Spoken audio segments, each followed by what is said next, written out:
desde Amazonas, desde Monagas, desde La Guaira.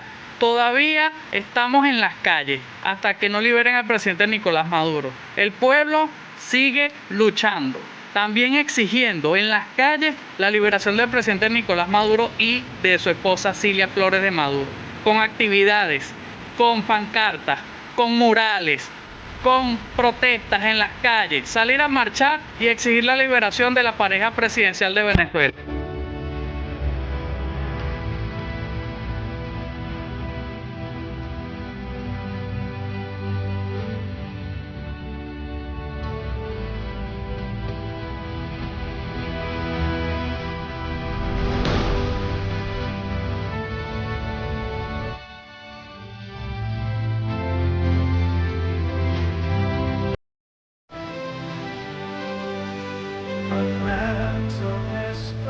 Bells up, strings and horns whispering, echoes of